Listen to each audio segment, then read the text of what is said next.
diretores e diretoras. É uma alegria muito grande para nós participar desse encontro.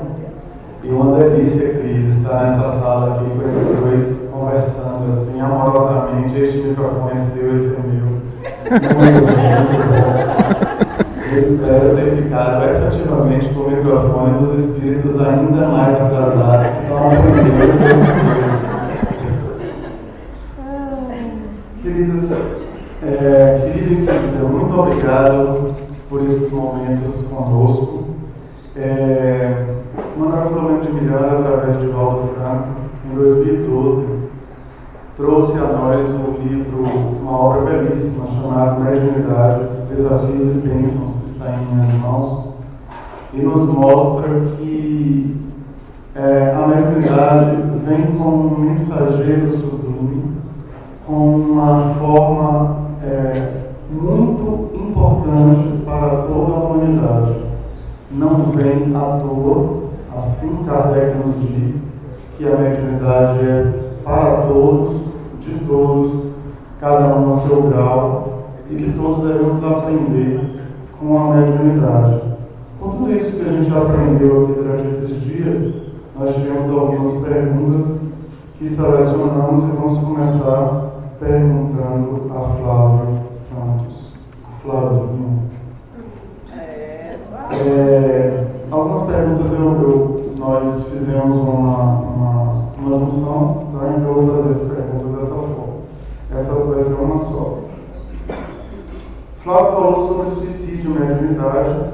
Muitos jovens, em afloramento da mediunidade, sintonizam com espíritos suicidas, em profundo sofrimento, trazendo à tona a reminiscência do seu passado de culpa.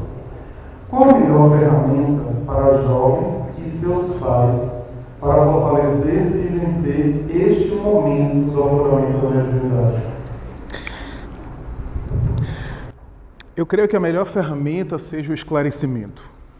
Quando se esclarece, se ilumina, se informa acerca da mediunidade, os sofrimentos iniciais que o médium experimenta, vivencia, são de alguém que experimenta uma faculdade ainda incipiente e nova e diante da qual o indivíduo não tem experiência para geri-la, para dominá-la. Então há uma aflição inicial que é por conta de qualquer atividade nova que a gente desempenha, gera uma certa insegurança e uma certa zona de desconforto em função da falta de autonomia e de domínio sobre aquela atividade.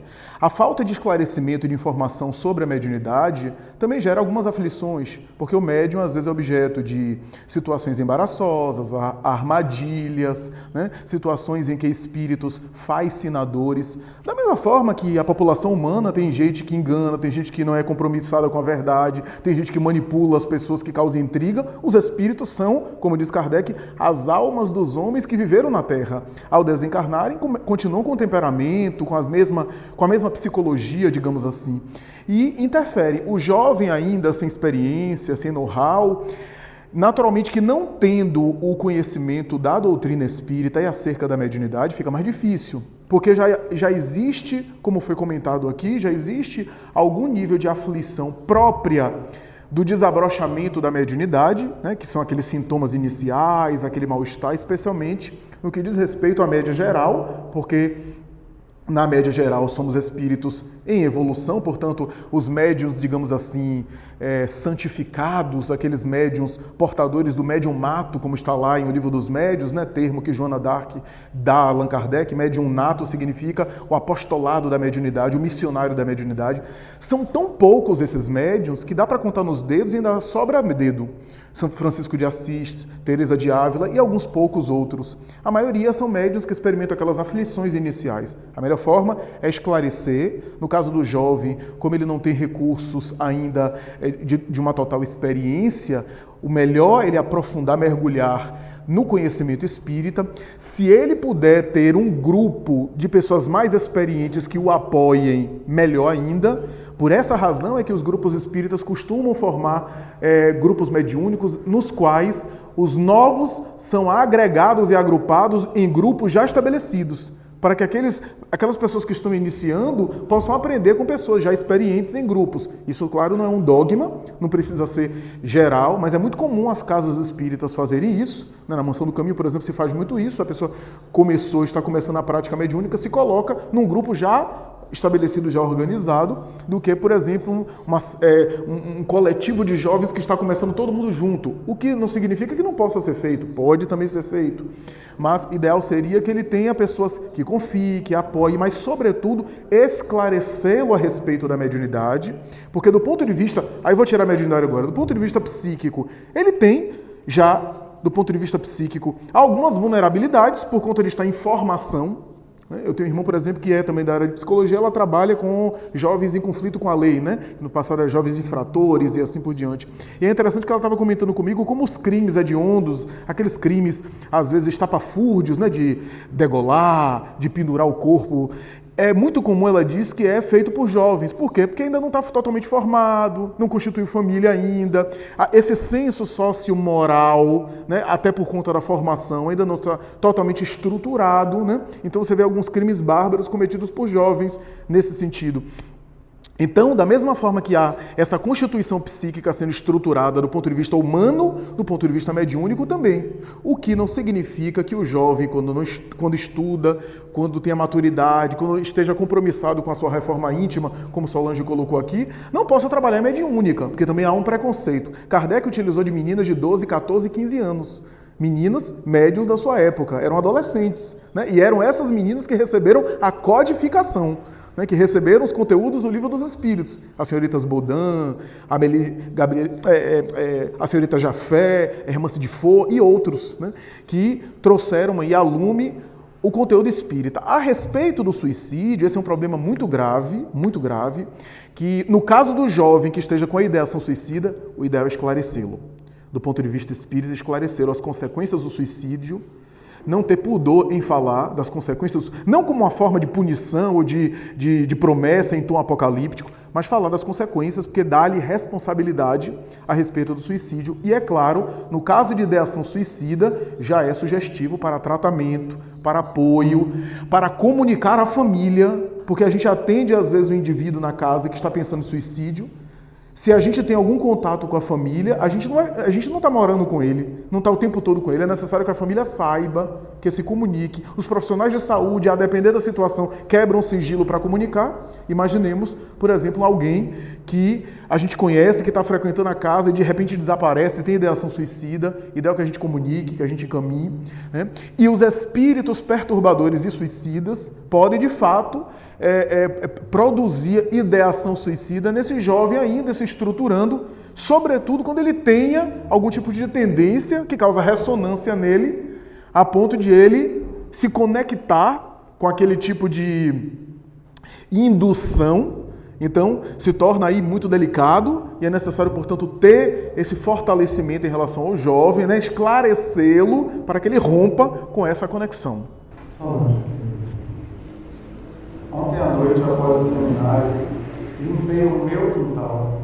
Sou eu mesmo, tá? A pergunta é minha, eu limpar. Eu anotei essa pergunta hoje de manhã porque antes de vir eu fiz uma reflexão sobre essa limpeza do meu quintal, arrancando pela raiz o mato que cresceu rapidamente. Então eu fiz uma reflexão relacionando isso, que eu adiei muito tempo essa limpeza do meu quintal e fiz uma relação com este ponto. Por que eu estou limpando exatamente agora? Portanto, quando finalmente limpamos o nosso quintal, entre aspas, crenças, medos, culpas, afetamos os visitantes espirituais em nossa vida e de que forma? Bom, isso a gente vê, inclusive, no acompanhamento terapêutico, né? Eu vejo pacientes completamente conturbados e, de repente, eles vão tomando uma nova performance e a primeira coisa que eles chegam dizendo, somente com mulher, né? Eu tive a coragem de arrumar o meu guarda-roupa, porque eu acho que as nossas coisas íntimas, assim, da casa, elas nos representam muito. O nosso ambiente doméstico, a nosso guarda-roupa é muito nosso interior. é aquilo que botamos para fora, né? Então, quando a pessoa chega e diz o que você está dizendo, é sinal que alguma coisa modificou. Como você escutou Flávio ontem o dia inteiro, não tinha como se modificar. Não tinha como se modificar, né? E não toca na gente, né? Esse é processo terapêutico, espiritual, né? O que sua alma, né, colocou arrancando aquelas ervas daninhas. Quais as ervas daninhas também você precisa tirar de dentro de você, né? Todos nós precisamos, quais são as nossas tendências? Todos nós temos ervas daninhas e precisamos, né? E aproveite essa metáfora que sua alma utilizou para que você utilize os mecanismos que nós temos dentro da doutrina, né? De entendermos mais, de podermos nos entender como espíritos, não termos vergonha, absolutamente, de buscarmos até mesmo o auxílio terapêutico, o auxílio do passe, o auxílio das doutrinas, né? Dos estudos, para que isso possa fortalecer essa mudança. Porque muita gente chega assim e diz assim, eu começo a mudar, mas de repente eu paro e me esqueço daquilo. Aí eu volto a fazer tudo novamente. Porque não teve realmente uma proposta de mudança. A gente arranca as ervas, mas elas voltam a nascer. Nos mostrando, olha, você precisa me dar manutenção. E qual a manutenção que a gente precisa dar, né? É essa higienização mental, é essa forma como temos que lidar conosco no dia a dia. Gente, a gente é espírita e espírito o tempo inteiro. Ser médium é a característica do ser espírito. Nós não poderíamos estar aqui de passagem, que não é a nossa casa, se nós não tivéssemos uma interligação na casa nossa verdadeira. Né? Então, se nós temos essa mediação para nos mostrar, nos alertar, olha, você está aí em uma escola, tem gente que faz dela penitenciária, tem gente que faz dela hospital. Eu gosto de fazê-la de escola. Quanto mais eu aprender, melhor para o meu espírito, melhor para todos que convivem comigo. Então, essa é a parte mais importante nós como espíritas, reconhecermos, porque tem muito espírita que acha que não, que já sabe a doutrina, já leu a doutrina, eu já sei daqui, você aplica a doutrina. Olha a aplicabilidade da doutrina na nossa vida diária, né? Isso é importantíssimo. Eu queria entrar um pouquinho também no suicídio, se você me permitir, só um tiquinho. Eu tenho um seminário sobre suicídio em Nova Saída, e a Organização Mundial de Saúde já nos colocou que são, no suicídio no planeta, a cada 40 segundos uma pessoa se suicida no planeta. No Brasil, a cada 3 segundos uma pessoa morre. Então, significa que nós estamos fragilizados. Nós perdemos a nossa essência, nós estamos perdidos buscando algo muito mais material do que espiritual. Significa que nós estamos também abandonando algo que é super importante, que é família. Nós precisamos ter uma família de apoio, uma família que seja muito mais de diálogo, de compreensão. Claro que tem almas que, mesmo tendo tudo, elas conseguem ultrapassar esse limite e dão cabo à vida. São espíritos que já vêm muito fragilizados e não conseguem encontrar um apoio ideal. Mas eu já tive muitos pacientes com essa ideação suicida e eu tenho visto que o tratamento espiritual, a magnetização que é tomada no mar, um passe, uma bioenergia muito mais consistente, e a compreensão da doutrina tem trazido, claro, e também colocar para fora o que é que lhe faz pensar em morrer.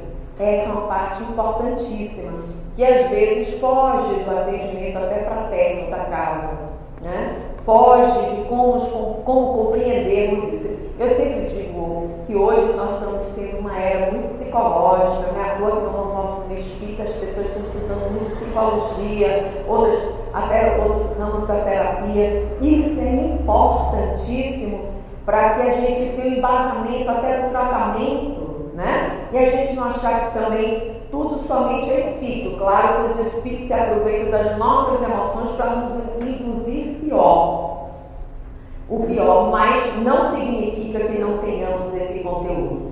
A gente tem que parar de achar, não, isso aí é um obsessor, pode ter, pode, mas a gente tem que levar muito mais a sério o conteúdo daquela pessoa.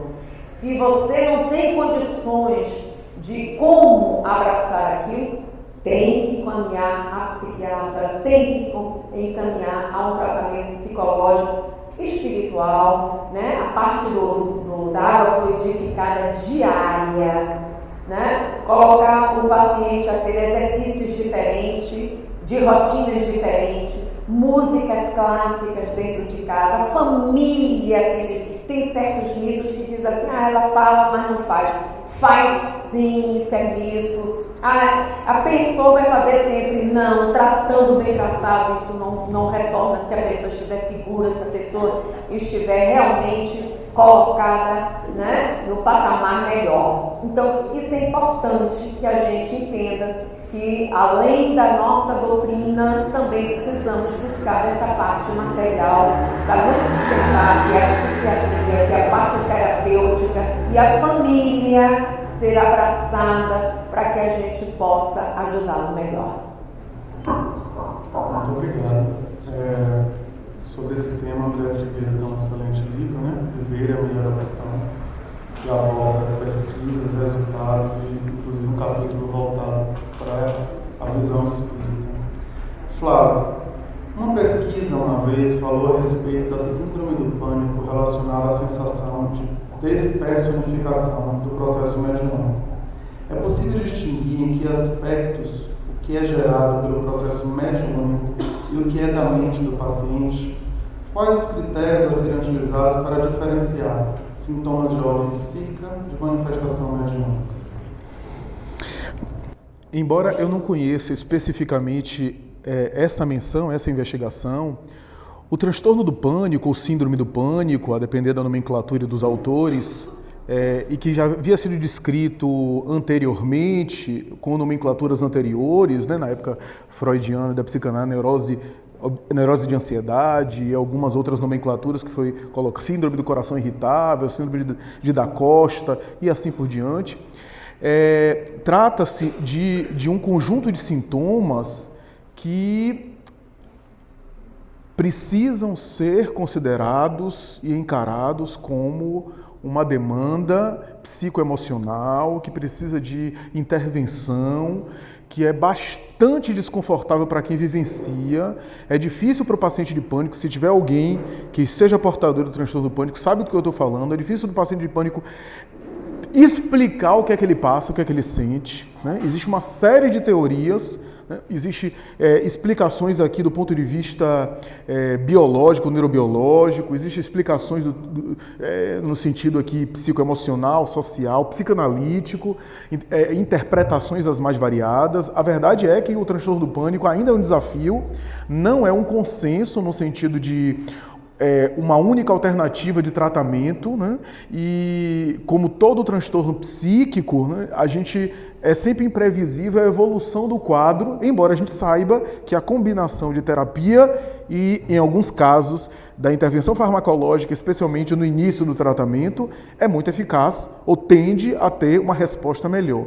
Agora, eu acho que a menção vale a pena esse raciocínio, essa conexão, sem correr o risco ou tomando o máximo de cuidado de não diagnosticarmos transtorno do pânico como algo mediúnico. Porque a gente corre muito perigo de estar repetindo aqueles equívocos que foram falados aqui, né? De diagnosticar um quadro psíquico como simplesmente o desenvolvimento de uma mediunidade. Mas, de fato, a crise do pânico, o processo de crise, de ansiedade que o paciente com pânico passa, e o transtorno do pânico aqui não é apenas crise. Crise de pânico qualquer indivíduo pode ter, inclusive alguém que não tem um diagnóstico fechado. Por exemplo, se o indivíduo fica preso no elevador e tem alguma resistência por lugar fechado, ele pode ter uma crise de pânico ou crise de ansiedade sem ter o transtorno do pânico. Pós-traumático e assim por diante. Né? O indivíduo que tem determinada fobia, sei lá, de algum animal e de repente defronta um animal especificamente, pela fobia ele tem uma crise de pânico, mas pela fobia, mas não tem um transtorno do pânico. O transtorno do pânico é um conjunto de sintomas que envolve também as crises e que caracteriza-se, sobretudo, o pior do transtorno do pânico não são as crises, mas é a expectativa de ter uma próxima crise. No caso do transtorno do pânico, o paciente tem crises de pânico sem um objeto aversivo, uma ameaça específica. Né? Tem um autor que costuma fazer a metáfora do sinal de carro, do alarme que dispara. Né? Todos nós temos um sistema de alarme que dispara e que foi programado para disparar diante de uma ameaça real. Pupila dilatando, sudorese abundante para correr, para escorregar, né? Adrenalina que é produzida pelas suprarrenais, o indivíduo tem, portanto, uma agilidade maior, inclusive cortisol, para anestesiar alguma dor, algum impacto. Daí a pessoa toma uma pancada no momento de estresse. Não me dei conta que havia tomado essa pancada. Tudo isso é um mecanismo evolutivo ancestral para lidar com uma ameaça. A questão do transtorno do pânico é que esse sistema de alarme fica sendo acionado sem uma ameaça real. É como o alarme do carro que dispara no estacionamento. Então, é necessário... E aí, como a sensação que o paciente tem é física, é muito difícil, às vezes, alguém, principalmente inicialmente, convencer o paciente que o problema dele é psíquico e não físico. Porque ele vai dizer, mas eu tenho taquicardia, eu tenho uma série de coisas, etc. E quase sempre ele não se dá conta que antes de ocorrer a crise ele estava ansioso. Quando a gente vai falar, paciente, eu lhe juro que eu não estava ansioso. Eu lhe garanto que eu não estava ansioso. E ele não está mentindo. Só que o que ele não sabe é que às vezes havia uma ansiedade inconsciente ali já, permanente. Lembra do que eu falei, né, do padrão, do tempo e do clima? O clima ansioso constantemente, que ele não se dá conta que ali transbordou. Agora, a pergunta é muito válida, me perdoe me alongar muito, mas a pergunta é muito válida pelo seguinte: eu não conheço nenhum outro quadro de crise que se assemelha tanto ao transe mediúnico como o transtorno do pânico. A crise de pânico gera aceleração cardíaca, taquicardia, que eu mencionei aqui, respiração ofegante, alteração da pressão arterial. Então é interessante isso. E em alguns momentos a sensação que o indivíduo vai desmaiar. Né? Embora o quadro do pânico, invariavelmente a pessoa não desmaia, nem a sensação que ele vai morrer acontece. Eu não conheço um caso específico descrito na literatura médica que alguém morreu do pânico. Né? Mas vá convencer o paciente de pânico que ele não vai morrer. Eu me lembro de uma paciente que ela mudou de apartamento, ela foi morar em frente ao hospital, porque a crise de pânico ela atravessava e entrava na emergência. Né? Às vezes ela começava a ter os primeiros sintomas, ela já descia para o playground do prédio, atravessava a rua e ficava na frente do hospital tendo a crise, porque qualquer coisa ela já acionava, porque o receio maior era de um colapso cardíaco. Né? O médium também tem isso. E é interessante porque à medida que ele hiperventila o paciente, aparece que a crise de pânico vai ficando mais desconfortável. Tanto é que tem trabalhos, tanto de terapia cognitivo como de psicologia transpessoal, de pedir para o paciente hiperventilar para suscitar uma crise de pânico intencional no consultório. Né? Para que ele possa ver que ele também pode ir gerindo e desenvolvendo controle mental sobre as crises. O paciente que evolui, ele chega em determinado momento que eles não, agora eu começo a sentir os primeiros sintomas e começo a ter um controle mental de evitar que a crise evolua. Vai chegando lá, mas com terapia, etc. O que ocorre é que, no caso da crise mediúnica, o desconforto, a taquicardia e às vezes a sensação de que vai morrer, porque às vezes o espírito morreu e ele está ali naquela demanda emocional, o médium também sente isso. Mas é necessário diferenciar uma coisa com a outra. Pode ocorrer muito. Estou me lembrando agora que Joana de Ângeles, em Amor Imbatível Amor, tem um capítulo sobre transtorno do pânico, que ela fala isso, ela fala, pode ocorrer, acontece muito, associado ao pânico, quadros de desenvolvimento da mediunidade e de assédio espiritual durante as crises, em que, eu não vou ser fiel ao texto, só pegando o texto, mas em que ela diz mais ou menos assim: imagens mentais são projetadas ao paciente que fazem ressonância com o seu inconsciente, especialmente imagem de morte, porque o espírito está transmitindo isso, a ponto de ele ter crises. Então, só para não dizerem por aí que Flávio falou que transtorno do pânico é mediunidade, não é. O que eu estou dizendo é que é muito comum e é bem possível que ao lado dos quadros de pânico haja, principalmente nas crises, também associação mediúnica espiritual. Se você pegar um médium que não tenha pânico e pedir para ele para começar a hiperventilar, a respirar aceleradamente, quase sempre você vai possibilitar o transe mediúnico. Tanto é que há técnicas como respiração holotrópica, de growth, etc., de psicologia transpessoal, que suscita transes dessa forma em psicologia transpessoal. Então, há aí algo que, do ponto de vista do mecanismo e do funcionamento, se assemelha. Mas é necessário ter muito cuidado para separar o que é transtorno do pânico, que é um quadro clínico, de uma ocorrência mediúnica. Eu posso completar um pouquinho? Me fez lembrar uma atriz da Globo, muito conhecida, Luísa Tomé. Ela tinha tido gêmeos, né? Os meninos estavam perto de 9 meses e ela estava num processo muito grande de gravação de novela, aquela coisa toda, ela estava num papel muito importante na novela das 8, e ela conta que ela voltando para casa, de repente, ela entrou numa síndrome de pânico, que ela teve que puxar o freio de mão no meio da rua, ligou para o marido, ela não sabia mais dirigir, ela não sabia mais nada, ela perdeu o domínio sobre ela, pelo medo de que ela não sabia o que era. O marido veio, levou ela, levou para o hospital, essa coisa toda, claro, que ela passou pelo...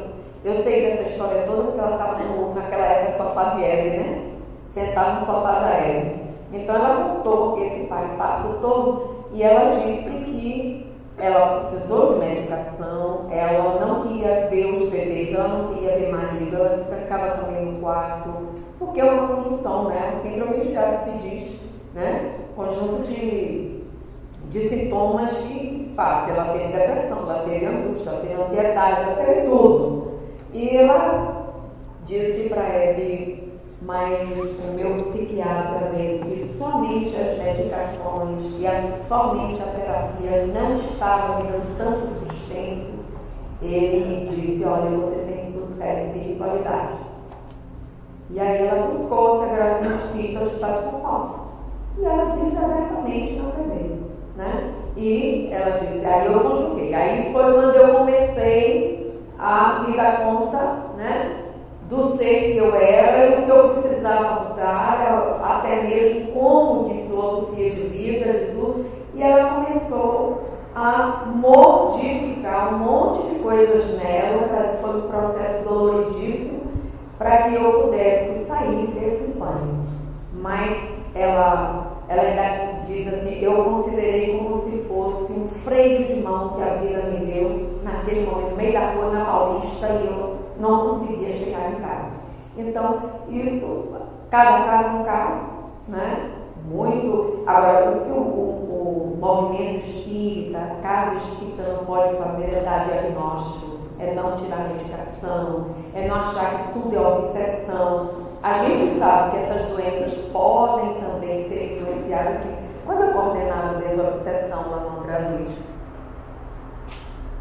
quantas senhoras me chegavam e dizendo que estavam, eu tenho certeza que tem um espírito atrás de mim, eu estou sentindo palpitação, eu estou sentindo um calor, daqui a pouco eu sinto um frio. Eu digo, vamos fazer o seguinte, primeiro você vai fazer um exame dos seus hormônios, porque a menopausa a gente provoca isso, a gente sabe disso, né? É os mesmos sintomas de obsessão. A gente sente o coração bater, daqui a pouco a pressão pode baixar, pode aumentar, e sente o focaço, e a gente sente tudo, e sente daqui a pouco aquele frio tomando. Quem não conhece, quem não sabe de nada disso, quem nunca leu sobre isso, simplesmente, não, eu estou com obsessão. E quando ela veio, que ela voltou, ela me disse, a senhora tinha razão, eu já estou voltando, repondo meus hormônios, e já estou começando a ficar melhor. Isso não isenta que você continue. Tome seus passes, vá assistir sua palestra. Não foi à toa que isso fez me ligar a buscar uma ajuda. E hoje ela é trabalhadora da nossa casa. Eu digo, quem diria que a menopausa me trouxe até aqui? Quer dizer, se eu fosse desinformada dessas coisas e achasse que tudo é isso, não, então vamos tratar, e ela ia continuar, ia sair da casa, porque não ia resolver, porque ela ia continuar com os sintomas. Gente, isso não nos cabe a diagnosticar nada. Pelo contrário, o nosso papel é colocar a pessoa frente à realidade espiritual, é dar a ela todos os subsídios, mas também pedir a ela que ela procure, porque aí a gente vai também descartando a parte material. Eu sempre opto por isso. Obrigado. A próxima pergunta vai para você mesmo. Então, continuando. Embora seja Vai respondendo, eu vou complementar. Que é isso? O magnetismo e o espiritismo são duas ciências gêmeas, segundo palavras de Kardec. Como vocês veem a prática do magnetismo humano, vide Jacó Melo, nas casas espíritas? Depende. Eu acho toda a teoria de Jacó maravilhosa, até porque ele vivenciou para poder escrever o que ele escreveu. A cura da depressão tem o magnetismo humano, né? Ele já implantou, inclusive, o Congresso Internacional de Magnetismo, isso já ganhou, né, outras fronteiras. Eu sei que tem uma corrente do movimento espírita que é contra, a dizer até magnetismo, quando Kardec utilizou essa nomenclatura, magnetismo. Inclusive, na nossa casa, no André Luiz, eu recebi psicograficamente toda uma orientação de como montar o magnetismo para a psiquiatria. E tivemos assim, quando eu estava à frente, depois o presidente novo tomou a frente e ele quis tocar, eu estou só com a coordenação do socorro. Quando eu estava à frente, eu vi resultados assim, fantásticos. E a gente filmava os depoimentos, né? Uma pessoa com Parkinson. Essa pessoa, uma senhora, ela ficou boa, né? Ela ainda virou na filmagem assim, ainda ganhei de brinde uma cirurgia de hemorroida, porque eu não sei quem foi que curou aquela hemorroida minha em muitos anos. Quer dizer, nem eu sabia que curava hemorroida, né? Então, essas coisas que a gente, na experiência, a gente foi vivenciando casos fantásticos, né? Então, eu sou a favor que a Casa Espírita tenha um curso, tenha formação para isso. Não é só simplesmente fazer magnetismo.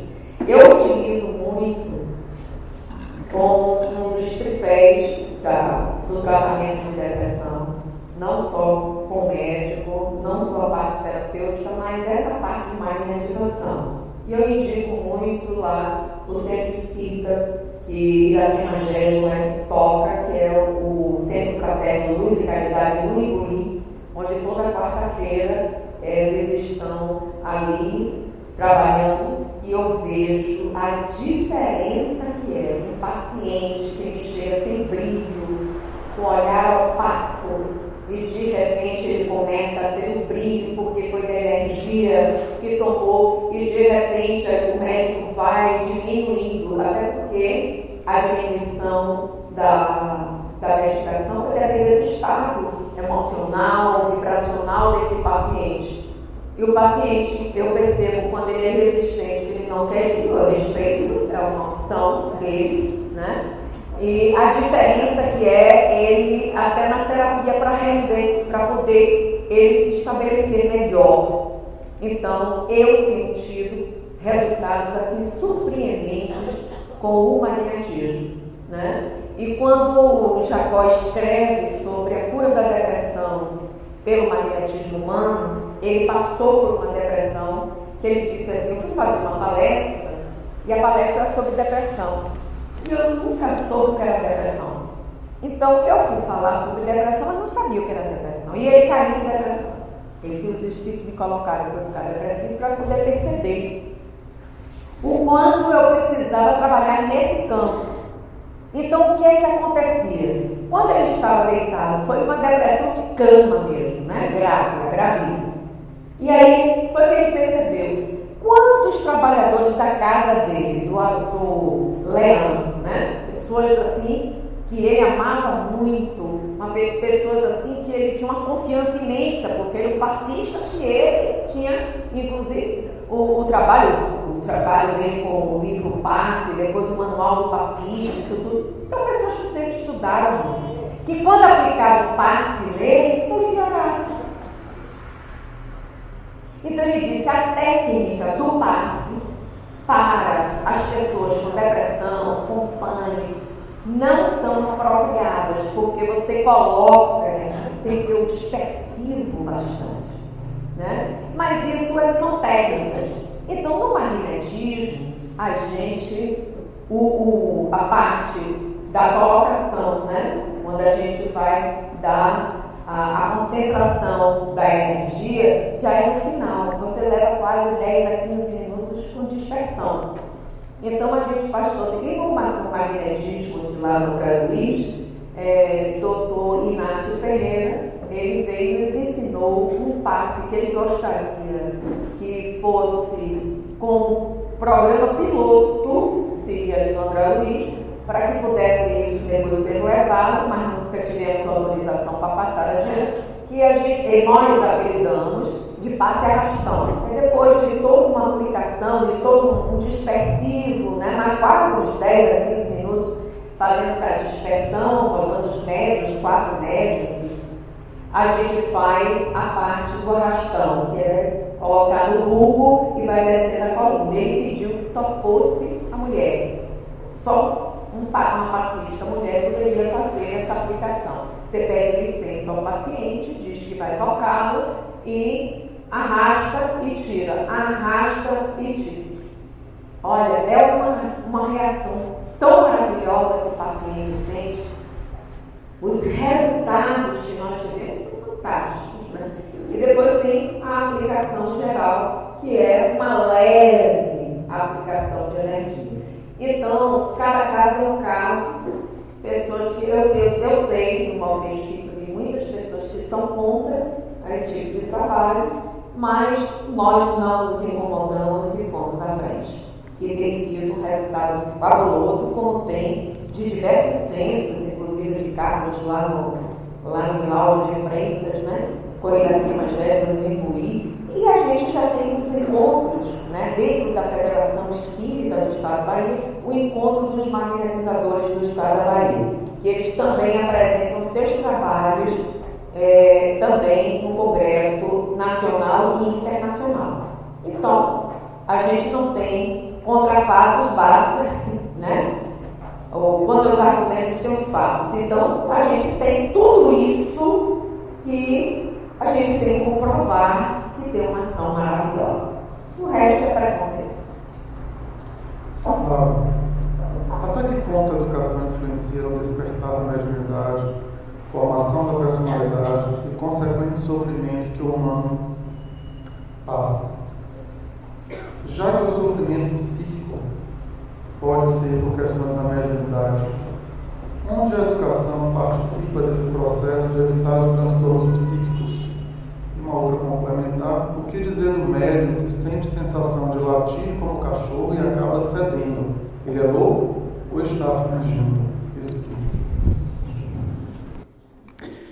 A educação não tem uma influência sobre o desenvolvimento da mediunidade. E por educação aqui eu estou dizendo no sentido do conjunto de educação formal, de instrução formal, como também o conjunto de repertório que a gente vai internalizando na formação do sujeito em termos de personalidade. Não tem uma relação direta, não tem uma influência direta. É óbvio que a mediunidade não é só uma faculdade orgânica, é uma faculdade psico-orgânica. Então, de alguma forma, qualquer tipo de experiência e qualquer tipo de desenvolvimento psíquico na vida de relação, na vida social, tem algum impacto no sujeito, porque a mediunidade não é uma expressão autômata no sentido de uma máquina que se comunica. Passa por uma subjetividade. Por isso que nenhum médium é igual ao outro. Cada médium é único e tem expressões muito próprias da sua mediunidade, porque nenhuma criatura é igual à outra. Se a gente for pegar para o transtorno psíquico, a gente vai ver a mesma coisa. Depressão. A gente conhece os sintomas gerais que estão descritos nos diagnósticos aí de psiquiatria.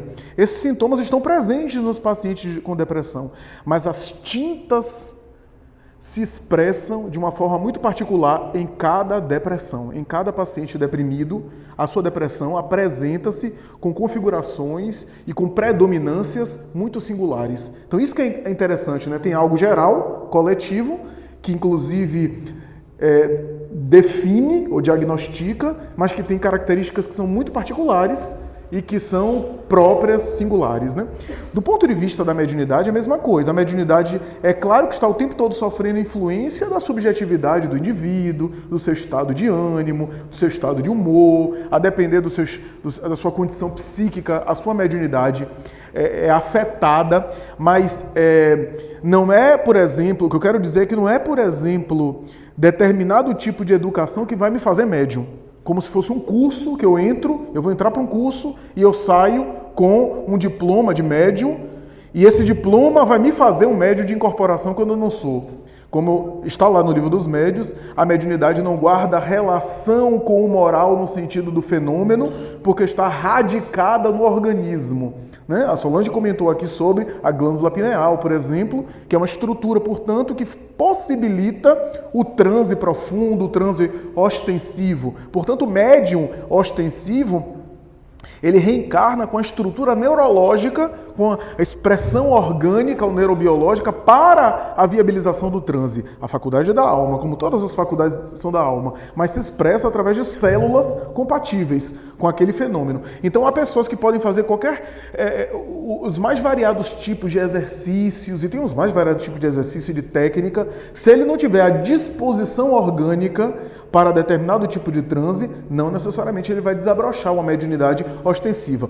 O que pode acontecer, como nós comentamos aqui, é que as práticas de silêncio interior, de recolhimento, de oração, de hábitos morigerados, hábitos moderados, né?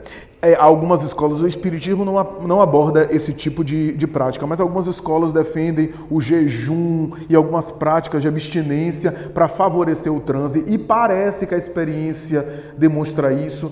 Não que o Espiritismo é contra isso, mas o Espiritismo não tem um ritual específico de você ficar sem comer, por exemplo, para fazer o transe mediúnico, porque o Espiritismo não procura estabelecer, portanto, nenhum tipo de imposição de regra, né? Embora seja favorável a qualquer tipo de progresso, né? Mas me parece que algumas técnicas favorecem, né, ao desabrochar o teu transe, mas é porque o indivíduo trazia no seu organismo a capacidade. Aqueles exercícios favoreceram ele. Se eu não sou médium ostensivo e tenho esse tipo de prática, o que é que vai acontecer? Eu vou afinar e apurar a minha intuição, as minhas percepções, que quem sabe, ao longo dos tempos e numa próxima encarnação, eu já desabrocho uma faculdade ostensiva.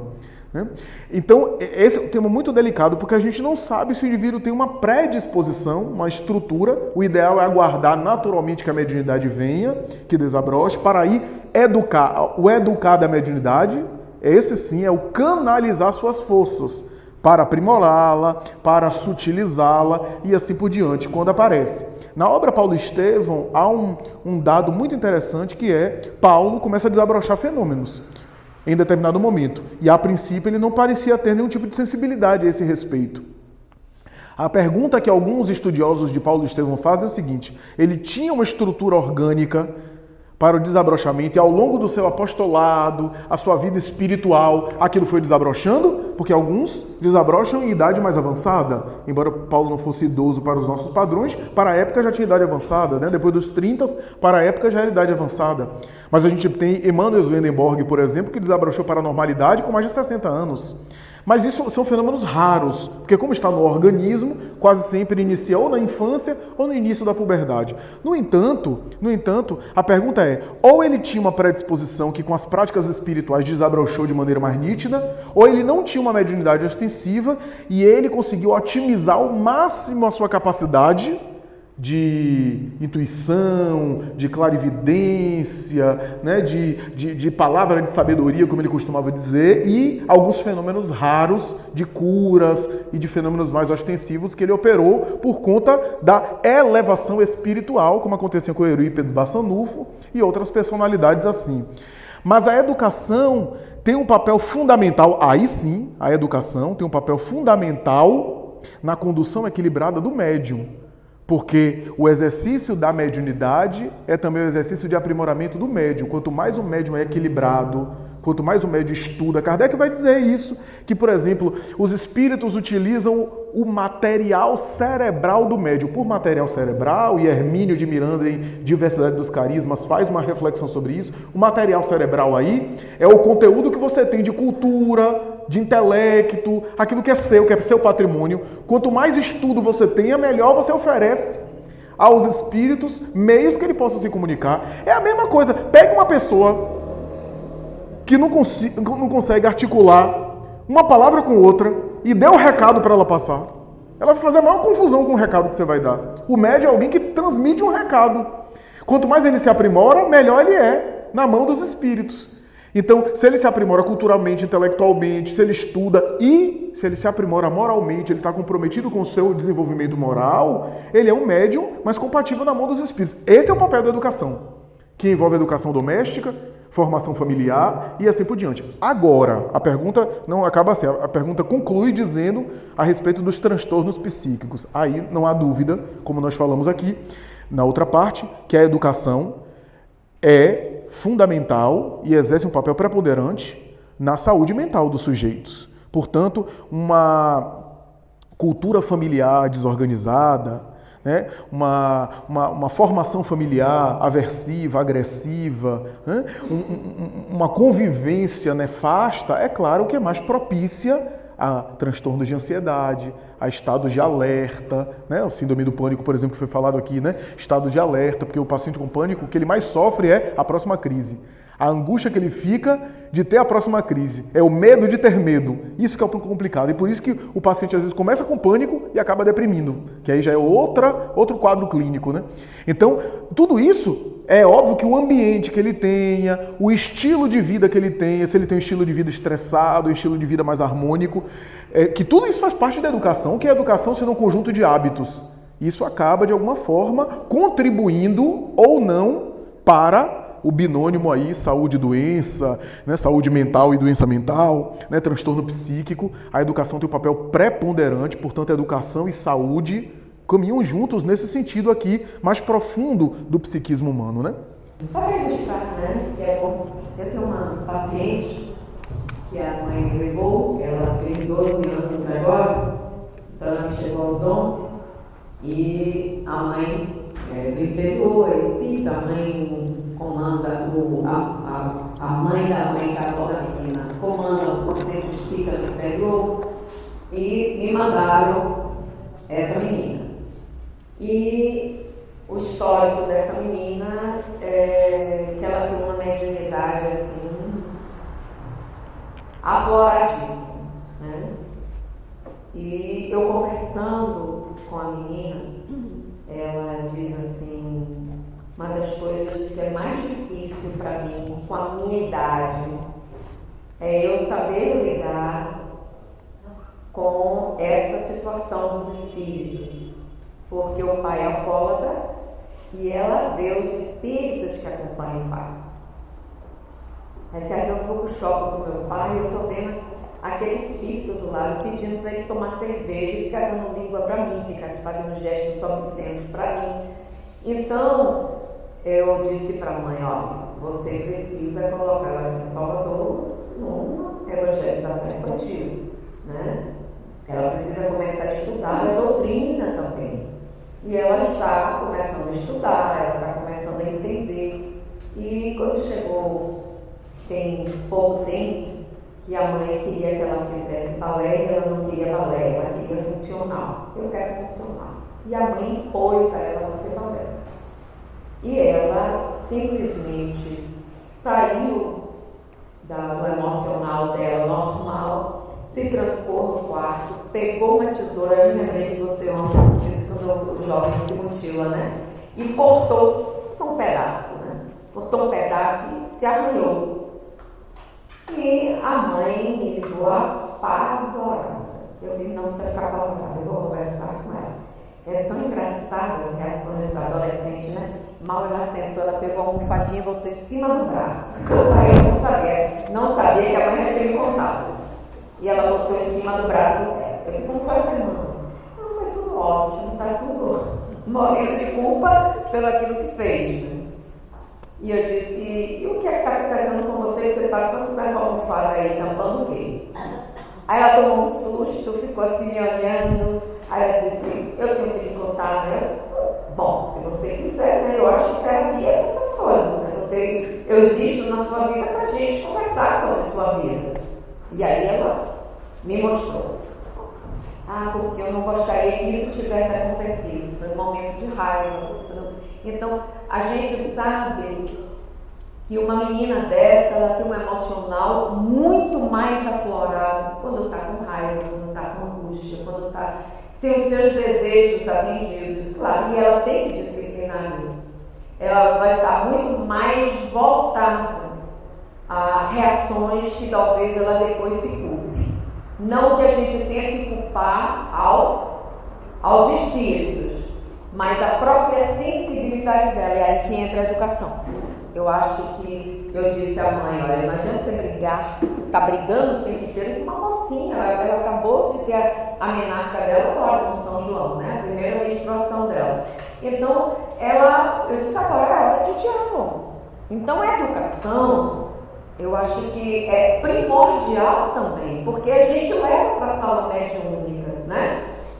Todas essas consequências da educação. Eu disse, você precisa dialogar com ela, você precisa entender que ela cresceu.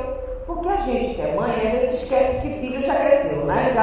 Já está tomando outros perfis e a gente não consegue entender isso. Está na hora de você sentar com ela. O que é que ela quer fazer? Se ela não quer o balé, por que não quer o balé? Ela disse o seguinte, eu não quero balé, porque o balé é lá no condomínio e a professora faz o mesmo passo que faz para a menina de 5 anos que quer fazer comigo, que eu tenho 12. Então ela tá mocinha, digamos, ela não quer mais fazer o passo da borboleta quando ela diz que aquilo é coisa de abestalhar. É uma coisa tão simples disso. É porque a gente na família não quer ouvir o outro. Falta esse ouvido.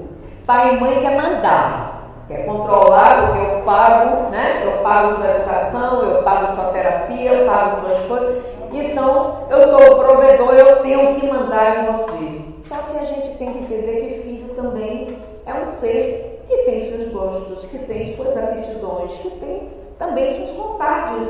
Então, o simples fato dela ter tentado se mutilar, não foi nem profundo, foi uma manhã, uma coisa assim, ela ainda disse assim, eu fiz e não sentia dor. Quer dizer, ela estava com tanta raiva, né? Que ela não conseguiu sentir a dor física, porque a dor que ela estava sentindo maior era a dor emocional. Ela queria dizer à mãe um monte de coisas que não podia dizer pela obediência, né? Já que a mãe estava impondo. Então, a educação eu acho fundamental, principalmente para os nossos filhos que têm essa sensibilidade maior. Se tem evidência, se são filhos que já estão, né, numa situação, como eu estava conversando com uma aqui nesse instante, e com 4 anos de idade, o menino já está dizendo que vê, minha mãe, eu estou vendo o espírito aí do seu lado, minha mãe, olha aquela mulher do seu lado. Então, as crianças já estão começando a chegar dessa forma. Então, não vai ter idade para despontar a mediunidade, como não tem. Tem muitas pessoas, como disse o Dr. Sérgio Felipe de Oliveira, que vai despontar a mediunidade na fase adulta, né? Eu despontei minha mediunidade aos 15 anos de idade. Então, tudo isso é importante que a gente saiba. A educação é fundamental, a educação principalmente nas bases espíritas, porque aí às vezes nascem os grandes transtornos. Acha que não, é uma fantasia da criança, eu vou levar um psiquiatra, o psiquiatra também não entende das coisas, vai dizer que está ouvindo vozes, então vou tomar remédio e a criança começa a ser dopada desde cedo. Então, eu acho que a educação nas bases espíritas são muito importantes e às vezes nós temos dentro de casa e não utilizamos para os nossos filhos. Esse é um grande tema porque eu tenho escutado muitos adolescentes de famílias espíritas que não se veem envolvidos na doutrina, que não se veem envolvidos, como quem dissesse, isso aqui é meu, sou adulto, e você é adolescente, você não precisa entender disso. Quando você crescer, você escolhe o que você quer. Engraçado que a gente escolhe a escola, a gente escolhe os amigos, a gente escolhe onde vai almoçar, escolhe as roupas do filho, escolhe tudo, mas na hora da religiosidade, não. Você não vai seguir o que eu estou seguindo, não. Você vai escolher quando crescer. Só que quando a gente cresce, a gente se debate com os sofrimentos, com as injunções da vida, e a gente às vezes não tem o alicerce importante do sofrimento, que é essa construção que seria desse saber raciocinado para que a gente possa lidar com a dor. Era essa a minha contribuição, não sei se fiz muito bem. Obrigado. Como pai de adolescentes e evangelizador, eu sei muito bem como é isso, tanto em casa quanto na casa espírita. Solange, a ciência sempre precisa se atualizar, inovar. O espiritismo também é ciência. Você falou de espiritizar sem adaptações. Desse jeito, o espiritismo não poderá se atualizar, não vai de encontro com os princípios científicos. Como o espiritismo pode abraçar a ciência sem perder a sua essência? E eu queria que você fizesse um link com a outra pergunta, que é: fale mais sobre as administrações das casas espíritas e a necessidade da renovação nela. Bom, isso aí foi Joana. O que ela fala é justamente dos modismos, né? Ela fala muito, não é que ela não queira que a doutrina, a crença, pelo amor de Deus, não é essa a visão que ela está trazendo. O espiritizar é uma forma de comportamento dentro do centro, né? Dentro da nossa organização, onde possamos não trazer o que é do outro para adaptar para nós não precisamos dela.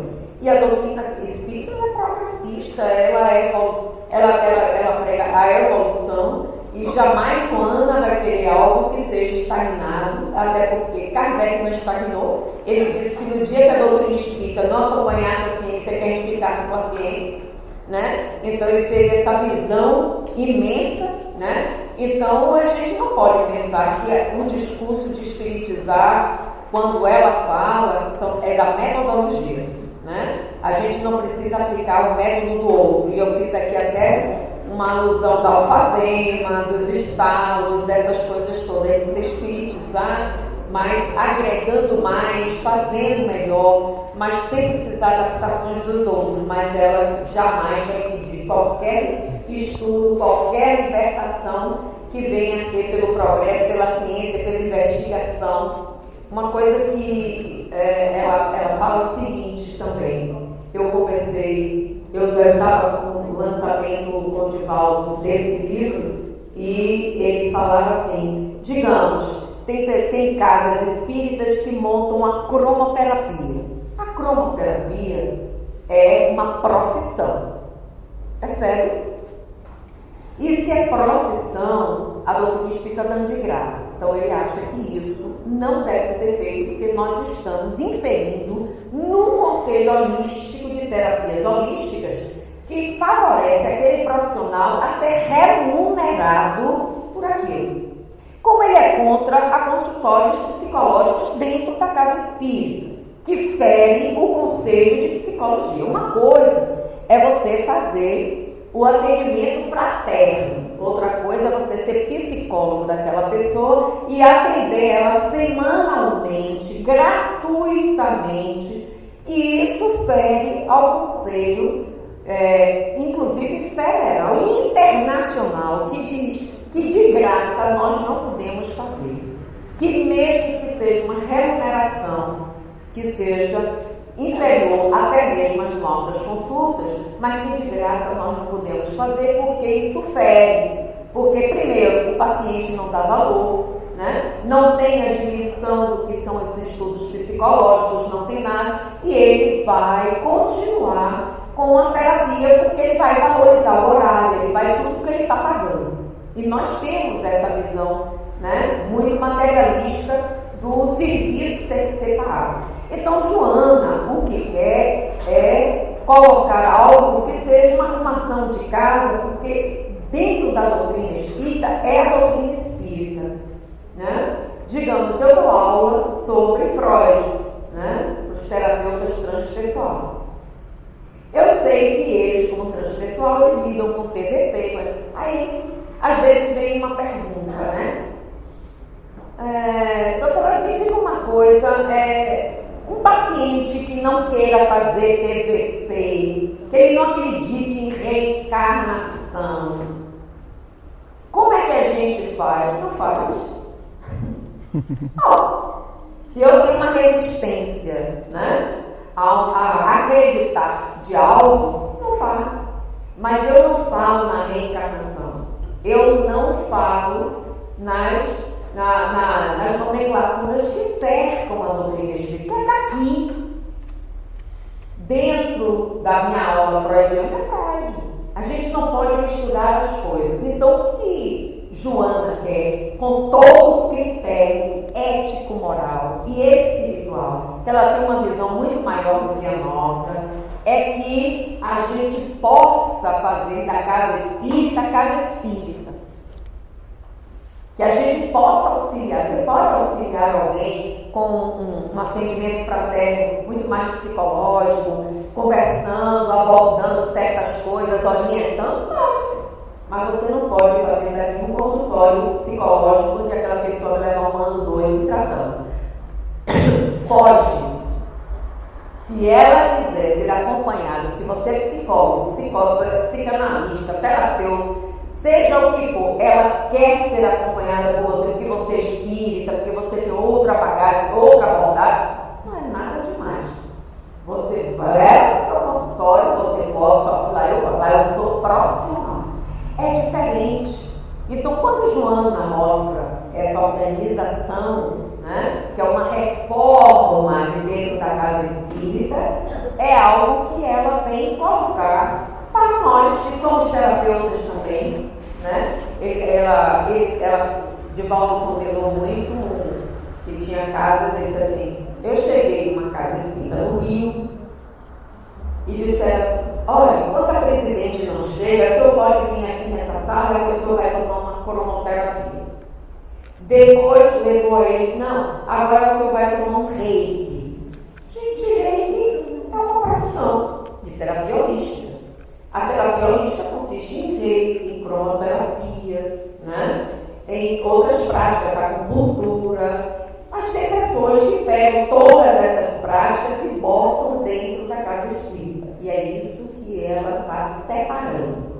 Tem casas que conseguem sobreviver dessa forma, aí é algo que vai dizer respeito aos dirigentes, mas ali é uma construção que ela gostaria que a casa espírita tivesse no perfil, mas não fugindo dessa ciência que a doutrina é investigativa, psicológica, ela é filosófica, ela é de consequência religiosa, mas nós não podemos abarcar as profissões para dentro da casa espírita porque não nos compete. Eu, dentro do André Luiz, eu não sou psicanalista. Eu atendo, eu converso, mas toda a minha base que eu dou à pessoa é espiritual. Coisas psicológicas, olha, a senhora está precisando, eu nunca me indico, não faço isso, é antiético. Eu digo, olha, tem pessoas no movimento espírita muito boas, se a senhora quiser, eu indico, e aí a pessoa segue adiante. Então, essa é a diferença. Para isso existem os profissionais que eu falo. Obrigado. Nós vamos para a última pergunta e aproveitando que Solange já está sempre complementando, eu vou fazer uma pergunta só para os dois e vocês concluem também. Considerações finais de vocês, tá? Por favor. São 2 perguntas. Tem como perceber com mais clareza os transtornos psíquicos noturnos do que é causado por mediunidade e desdobramento? E o autismo pode ou não ser um transtorno psíquico? E caso sim, ele tem um sofrimento psíquico? Por transtornos psíquicos noturnos, eu estou tentando entender que se revelam aí nos sonhos, em problemas e alterações do sono, de repente, ou em sintomas psíquicos frequentes e que se agudizam e se intensificam durante a noite, como é o caso de alguns quadros depressivos em que à noite o paciente parece agudizar alguns sintomas, né? A depressão é algo muito interessante e é um universo à parte, né? Porque há pacientes que passam mais mal pela manhã, há outros que à noite. Tem esse caráter diversificado do ponto de vista da sazonalidade, né? Há pacientes, por exemplo, que na depressão, em quadros depressivos graves, pela manhã, por exemplo, o relato é: eu durmo ruim e acordo pior. O acordar é pior do que o adormecer. Já outros dizem que ao entardecer, o início da noite, é que a crise depressiva, a angústia, fica mais acentuada. São transtornos psíquicos, são quadros, portanto, emocionais que têm a sua característica, o seu funcionamento próprio, a sua configuração, a sua idiosincrasia. Agora, se necessariamente há fatores mediúnicos mais porque está de noite, não necessariamente. Kardec tem um trecho no Livro dos Médiuns que ele vai dizer isso, que a crença e a superstição em torno de que os espíritos de noite estão mais aí comunicando e acessando é apenas por conta de um arquétipo nosso, de uma ele não fala esse termo arquétipo, de uma ancestralidade nossa, né, do senso comum que estabeleceu a noite como algo mais temerário, né, por conta daquilo que não se percebe e que talvez gera apreensão e gerou apreensão assim num homem primitivo, né, antropologicamente falando, né? Então que isso ficou e que a gente internalizou, então, a noite, o desconhecido, as lendas populares, né, que tem raízes espirituais sim, né, o vampiro, o lobisomem e assim por diante, tem raízes espirituais, de origem, inclusive, mediúnica, mas que não necessariamente ocorre, às vezes, à noite a pessoa concentrar mais e aí ter transes mediúnicos, por exemplo. No caso do efeito físico, a ausência de claridade pode favorecer o ectoplasma a produzir efeito físico, sim, mas não necessariamente que os espíritos saem para se comunicar mais à noite do que o dia, não há essa relação, pelo menos na literatura espírita, né, na literatura mediúnica. Então não há uma relação, há um transtorno psíquico e há a mediunidade. Pode acontecer os dois, como a gente falou aqui inúmeras vezes, pode acontecer de conjugados os fenômenos psíquicos terem mediunidade ali e de repente à noite a pessoa mais no recolhimento também sentir fenômenos mediúnicos. Mas repito, como temos repetido aqui, que são fenômenos que devem ser examinados nas suas dimensões antes de a gente fazer correlações, né? Ver se há um quadro depressivo, tratá-lo, né? Melhorar-se nesse sentido e se há o fator mediúnico e aí recorrer também à casa espírita e às práticas espíritas. Sobre o autismo, se trata de... Eu só vou acrescentar uma questão que me perguntaram ali, me pediram para abordar e agora que eu me lembrei, e aí Solange pode complementar também sobre essa questão. Mas sobre o autismo, eu gostaria de dizer o seguinte: é um fenômeno complexo, difícil, a ciência não tem todas as respostas, né? A gente vê que o autismo tem modificado a compreensão ao longo dos tempos, né? O DSM-5, por exemplo, tem uma compreensão diferente, com críticas e com elogios, né? Tem uma série de situações. Hoje a gente vê que o espectro autista aumentou, né? No sentido de elasteceu, não há mais aqueles quadros específicos do autismo, tudo englobado no transtorno autista, né? Para alguns autores isso foi ruim, porque dificulta o diagnóstico, porque a criança autista leve, que pode ser inserida e que pode ser fruto e viver uma política de inclusão, é diferente da criança autista severa, que é muito mais difícil uma prática de inclusão, mas há outros que defendem que o estereótipo do autismo fica menos carregado de preconceito e que tem outras vantagens nesse sentido. O que a gente sabe, com toda a evolução aí, com toda a história do autismo, que é antiga, né, desde Kanner e os grandes teóricos, é que o autismo tem algo de desenvolvimento, tem algo que parece ser, aspas, muitas aspas, uma espécie de alteração ou de falha, entre aspas, no desenvolvimento, porque há alguns quadros de autismo que a criança começa a verbalizar e, de repente, lá para os 3 anos, começa a aparecer os sintomas. Parece haver uma regressão, né? Há uma série de teorias, né? Não há um consenso sobre autismo, ainda é um enigma, é um desafio, né? O autismo não é mediunidade, pelo amor de Deus, embora possa haver também, como todo ser humano, influências espirituais, né? O que a gente sabe no autismo, do ponto de vista espírita, é que no autismo, Chico Xavier tem uma entrevista sobre isso, que ele diz, né, que o espírito do autista parece que resistiu a reencarnar e continua no seu mundo, não querendo sair dentro dele mesmo para interagir. Chico dava essa colocação.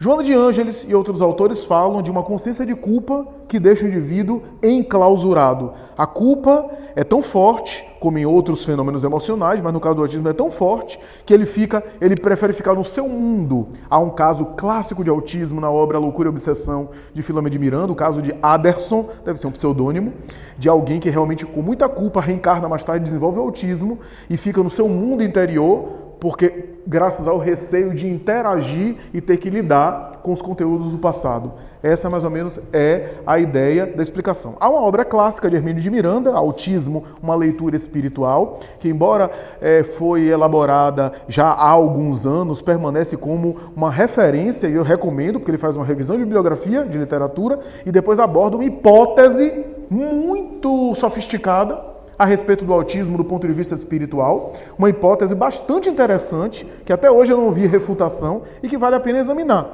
Hermínio diz que o espírito, ao reencarnar, ele vai se ligando ao corpo de desenvolvimento, isso Kardec fala, isso a gente tem na literatura de Emmanuel, que a reencarnação vai se completando até os 7 anos, né?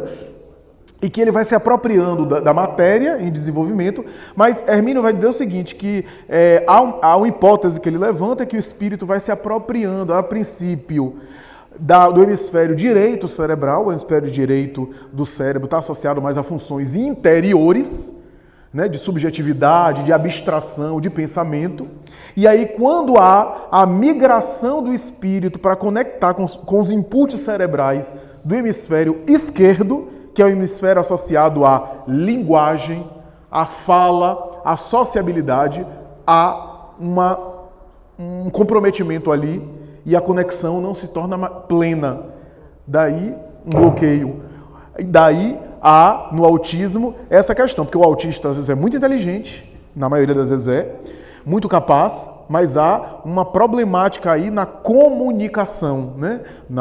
No caso do clássico, né? Nem todos, mas no caso do clássico, sustentar o olhar, interagir, a fala e assim por diante, né? O tema é mais vasto do que isso, mas há uma especulação de Hermínio nesse sentido. E claro, Hermínio também aborda a questão das influências espirituais, a sua tese famosa do condomínio espiritual, das influências, das personalidades anteriores que estão no inconsciente e vêm à tona, né? A teoria antiga das personalidades múltiplas que ele coloca sob uma outra denominação e que vale a pena a gente examinar e que todo estímulo, tanto de prática espiritual, passe, etc. No caso de Loucura e Obsessão, tem uma abordagem espiritual interessante ali, descrito por Filomena de Miranda, vale a pena ler. E também as técnicas terapêuticas de estimulação, especialmente o mais precoce possível, pode favorecer.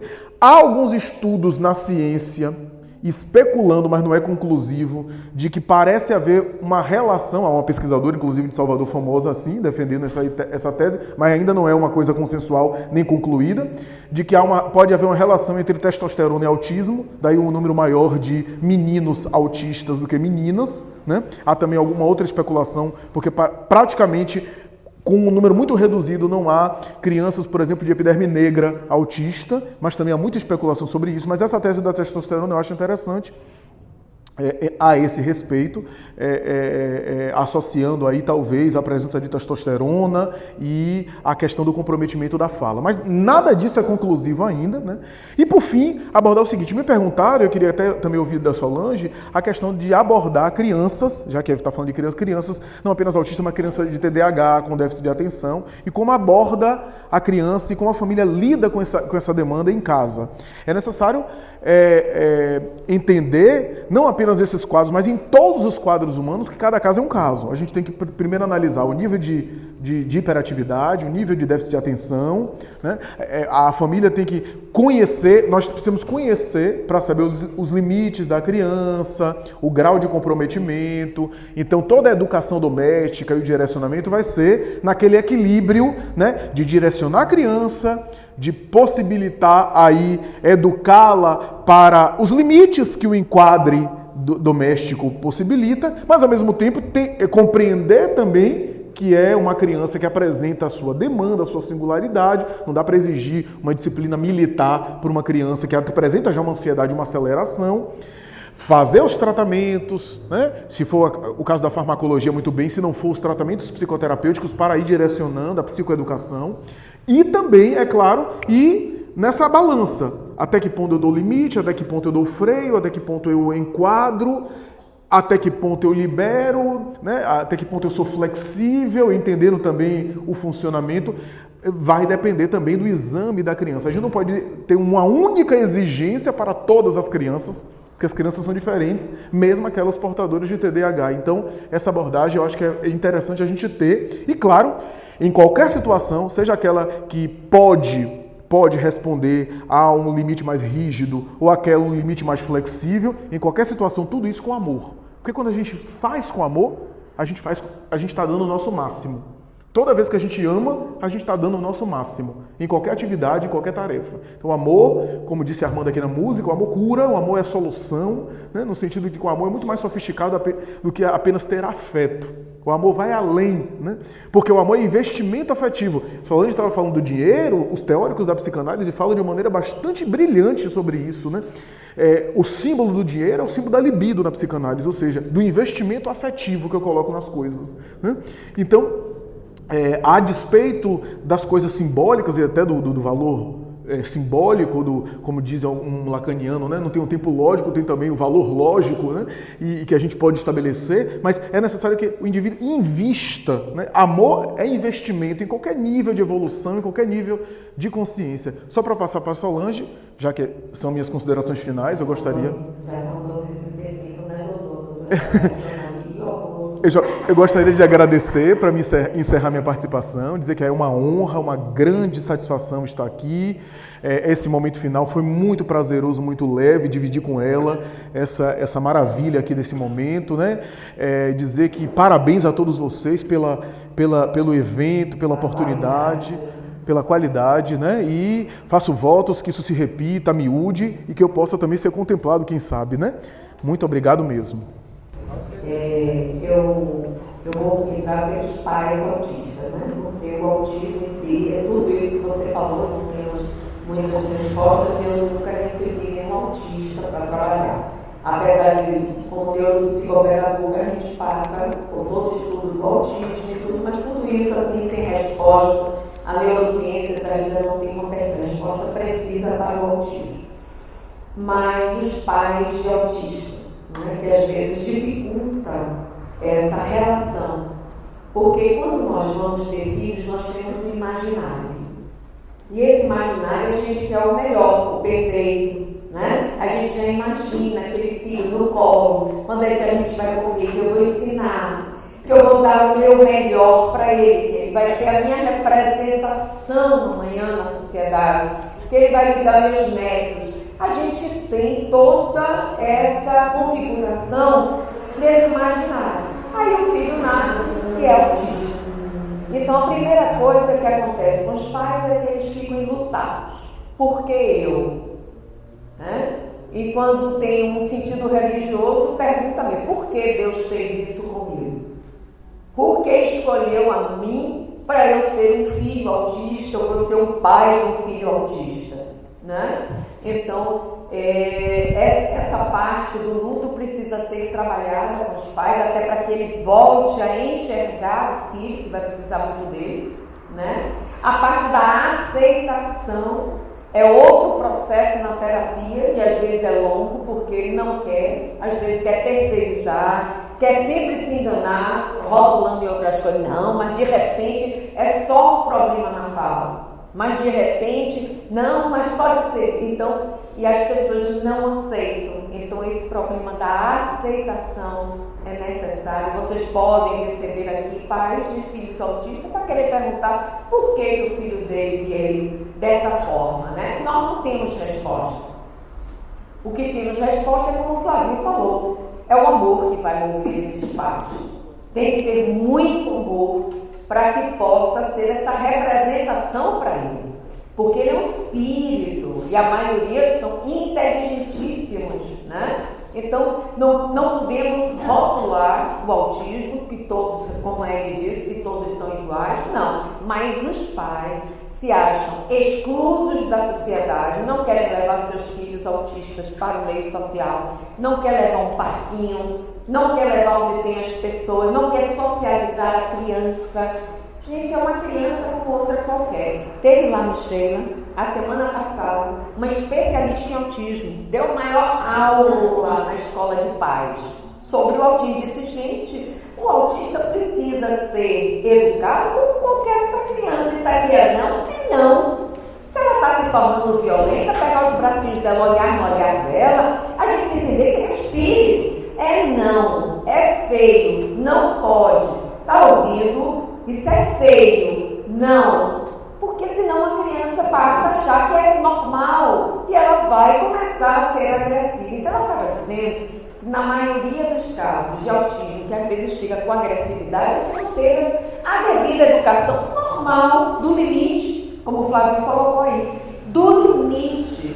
Eu achei super interessante ela falando sobre isso. Então ela é muito mais preocupada com a educação do autista, né? Que é um ser como outro qualquer. Ele pode ter falhas na sua comunicação, mas ele está ouvindo tudo, ele está entendendo tudo, ele está interagindo com tudo. E ele não pode ser coberto de vontades, porque senão a gente perde a oportunidade daquele espírito conosco.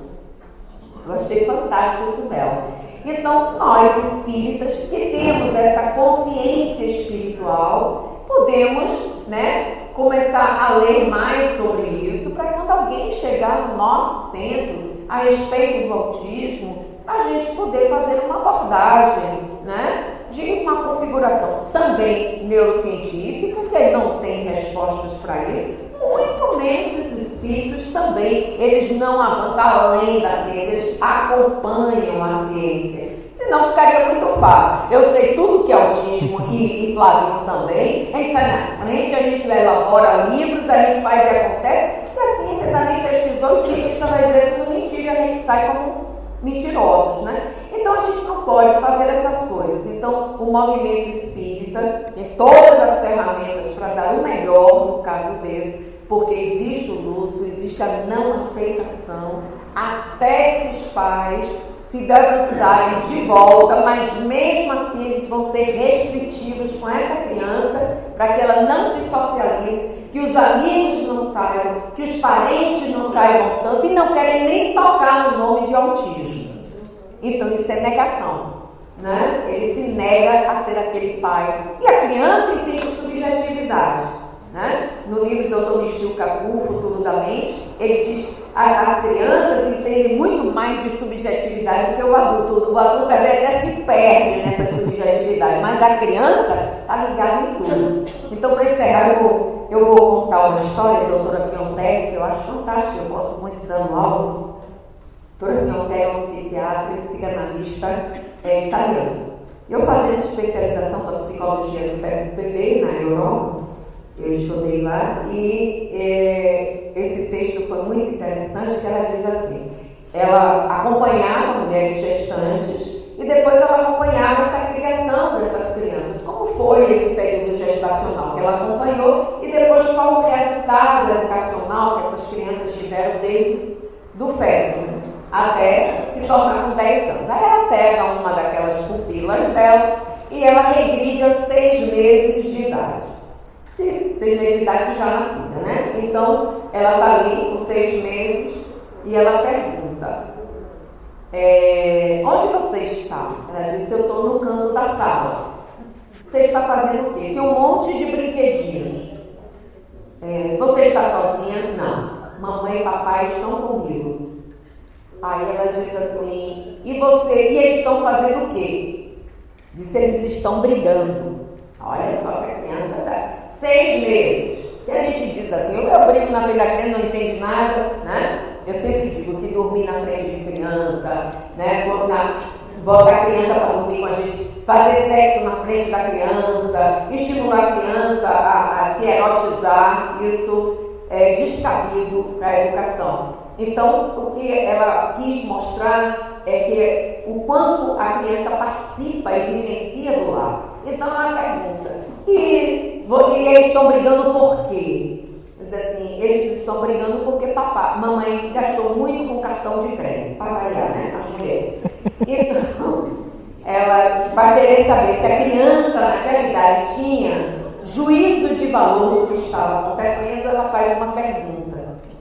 E para você, você, quem tem razão, olha só, ela vai vir e diz assim, papai tem razão, mas mamãe está chorando tanto, coitadinha. E aí ela começa a discorrer o artigo dela, mostrando que nós somos seres que participamos de tudo, né? Inclusive em Portugal, também na Itália, a lei do aborto é livre, né? E tem uma corrente forte de psicólogos, tanto do Instituto Superior de Psicologia Aplicada, que eu estudei, como da Faculdade da Universidade de Coimbra, que eles lutam muito no Congresso lá contra a lei do aborto devido à nanotecnologia ter trazido que desde a concepção, eles não dizem espírito, eles dizem assim, desde a concepção existe uma inteligência natural que comanda tudo. Olha só. Não precisa dizer que é espírito. A gente que é espírita está tomando essa aula, opa, chegaram lá, né? Então ela começa a mostrar que a criança tem vida, participa. Essa subjetividade aí de vocês, da gente tá brigando, da gente tá discutindo, ela sabe tudo e ainda tem juízo de valor. Quem tá certo, quem tá errado, quem não tá, quem decide, o que decide não. Então isso tudo, a educação, eu imagino para filhos que são muito mais especiais, que são os autistas, né? Os microencefálicos, né?